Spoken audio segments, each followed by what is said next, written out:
all, 2 games in this window so far, 2 losses. Your take. I mean, you've had time to actually go over it in your head. Why are we in this state? I think what we've got to do is we've got to look at the 2 games in isolation and see what's happened during those games. And I think with 8 minutes to go, we were in a very good position against Mexico, having taken the lead, and against Panama, taking the lead as well. So I think we've got to put those things into perspective, that our game management hasn't been great. But what we have done is we've gone forward and gone 1-0 up in both games. And we've fought resiliently for most parts of those games. So, it's not a great situation to be in, but we find ourselves in it, and it's told a lot of stories about the players that we've had, the players that we have, and the situation that we find ourselves in now. All right, let's anybody have any questions for Paul? You can just put your hand up and I will identify you. Okay, Livingston Scott from the Gleaner. Go ahead, man. Yes, Coach. Good afternoon, Coach. Not been the best result over the last 2 games. Just tell me personally what's your objective for this game, and what personally would you like to achieve out of this game? I'd like to achieve, obviously, the win. I'd like to achieve the win. It's really important that the boys go out there and try to achieve the win. I mean, I think on both the previous games we've tried to do that and come up short. We've had, like I said to you just before to Earl, game management shortcomings.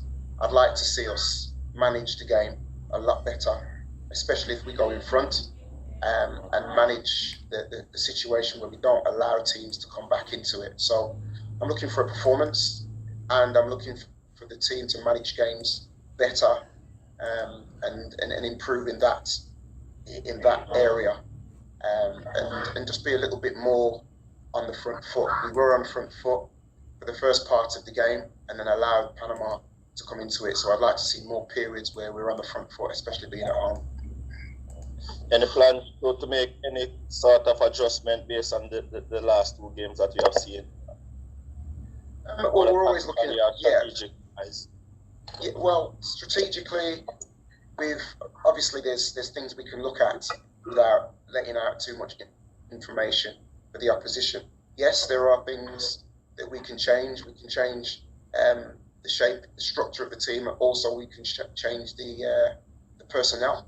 So there are lots of choices there for us, and I think that there are people, who maybe haven't featured as much, could look to feature. However, it's just about planning, going into the game and getting through this training session, and then we'll know where we are. But certainly, Coach, what do you think it's really going to take to achieve the result we need tomorrow, to get that win there tomorrow? Again, the game management. I think if you can go 2-1 up, if you can go 1-0 up in both games, and from a winning position find yourself in a losing position, then I think that's down to game management. So we have to address that in the little bit of time that we have, and we have to address it when we're speaking to the players, and then again we have to address it in the games. So I think that's going to need to be looked at. We need to also keep fighting towards the end, because we have been letting goals in the final periods of games. So we need to address all those things for us to be successful. Finally, Coach, any regrets not having Grant at this stage? You have been our shield for our defense and probably our most battle-hardened player. Think any regrets not having him to help you see out these games at this stage? Listen, Grant is a good player, and we respect, and he's one of us, so we respect him. I think having regrets would be the disservice of somebody else. I think the player probably who's come in and filled his shoes as came in and gave a great performance in the 20-25 minutes that he was on in Kevin Stewart. He's a good player, and I think that he can add value to what we're doing. I think if the fact that we've probably lost 2 games, I don't think it's down to the inclusion or the exclusion of any one man. I think we've been in a single position of winning, and I think the whole group, all of us, need to take responsibility for that. And I don't think one player would have made a difference in that scenario or those scenarios. Anything about Costa Rica, coach? They have not been doing too bad over their last 2 games. Any thoughts on them? Good team. We've seen what they're about. We know that they can. All right, cool. Yeah, let's see. Please turn your mic off for those people who are not. Please turn your mic off. Go ahead, coach. Yeah, they're a good team.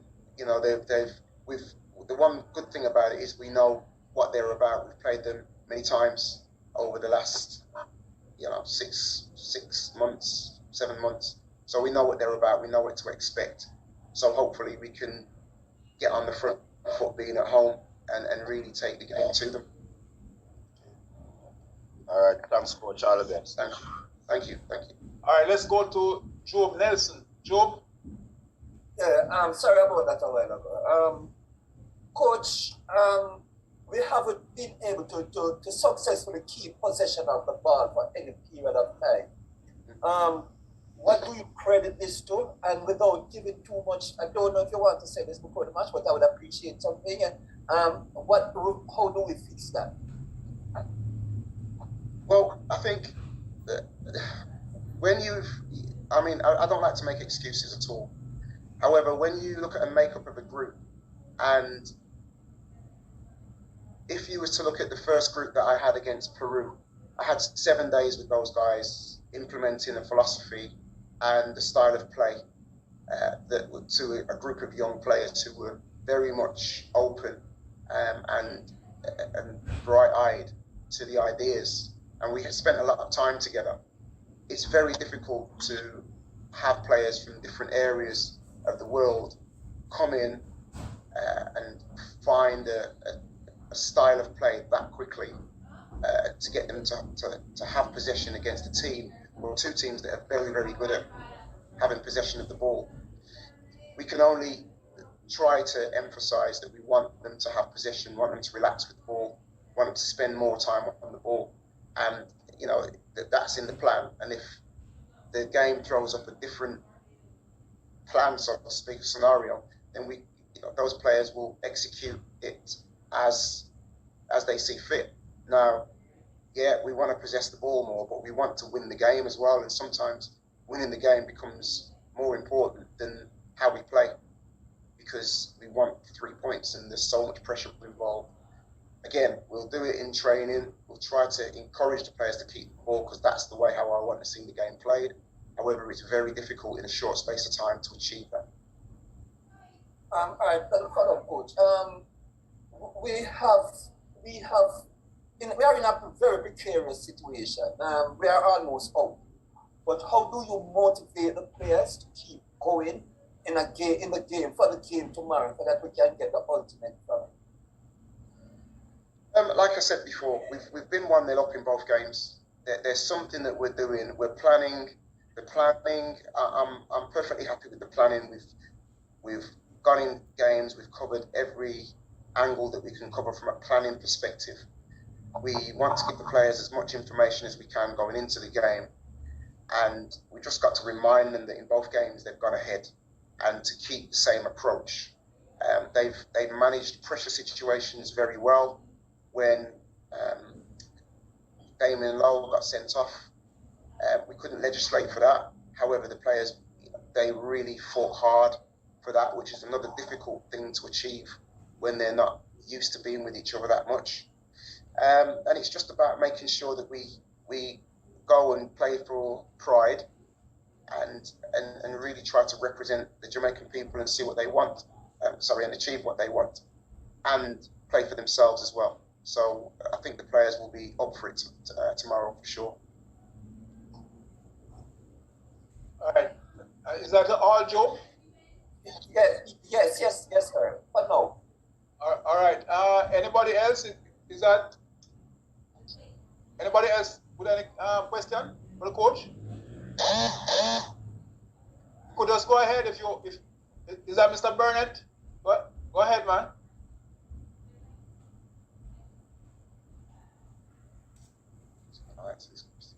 Okay. Okay, there's a question from Roger Haspel. Is there anything that you would like to take from the last 2 games as positives going forward, and what would those be? Yeah, the fact that they've got the resilience to hold out against a good Mexican team, and the togetherness that was shown was key. Also, the fact that we've gone 1-0 up in both games has shown that the players have got it in them to go ahead and score goals. The disappointment that the players shown in their reflections has been quite, because you know that they care. So there's lots of positives, and there's lots of positive young players in and around the group. And we do have to have one eye towards the future with what we're doing. And there's some really positive young men in and around not only this squad, but the squad that I went to Peru with as well. Do we have anybody else? All right, so I want to say thank you. No, Job again. Yeah, all right, Job. Go ahead. Job, coach, we have right through the campaign, we have gone ahead in more matches than, because you went since your tenure, we have gone ahead twice and we have gone ahead before. What do you credit the luck? You mentioned it somewhere at the top of your speech, but what do you credit that to? What is the fact that we can't hold on? Any specific thing you see that is causing that problem? Fitness? You tell me what is the situation. What do you think? Yeah, it could be fitness. I mean, there's lots of different things that go into a winning position to a losing position in a game, and when it happens consistently, then you can point to something, and part of that points to the last 10, 20 minutes in the game, and that's been happening before my tenure. So that's a problem that we need to speak about. I mean, that may be down to fitness, it may be down to concentration, and for the most part, for a lot of the part, it's down to individual error. And that's something that we cannot really legislate for, an individual error. I mean, if you see the Mexico game, there were 2 errors that you saw that or may not have seen, that reflected in us losing the game. Again, against Panama, another error when we were in control of the game, so to speak. And yeah, it's just something that we have to address. And focus on the players' concentration as well, because there's lots of different areas where you can point the finger at, but last 10 minutes is definitely something. So it may be fitness. There's another question. Sorry, go on. Will we see an all-out attack tomorrow, knowing that we are in this position? Well, we'll definitely see. I hope so. I hope so. At this moment in time, we're still yet to have a training session. So there's a few things that we need to try out in the hour that we have. And we'll be looking forward to trying to win the game, of course. All right, thanks, Joe. Just one last one, Mr. Bailey. Coach, what kind of mentality you're instilling in the players for this specific match? Like I said, the game management shortcomings is something that will be part of my training session today. We cannot go the game ahead and then lose the game. It's what I did tell them in both games is a clean sheet wins the game. If you can guarantee yourself a clean sheet, then if we score, then we win the game. And the players kind of take that mentality on. And obviously, when you get tired, sometimes going down, one mistake, we're getting punished harshly for it. Sometimes when other teams make mistakes, we're not punishing people as harshly as we're getting punished. So that will be part of my training session, just to give the players a reminder of from winning positions, let's stay in the lead and do everything to not let a team score on us.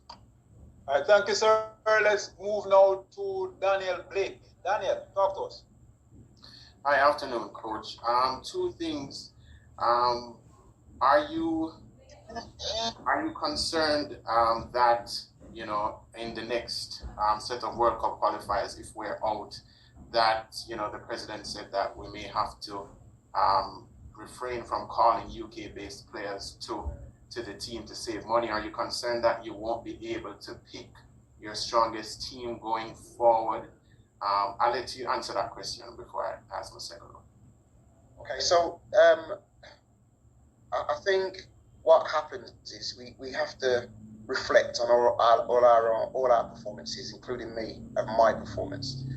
And what that means is, since I've played, I think probably the best performance-wise, to answer Roger's question as well about players handling the ball under pressure.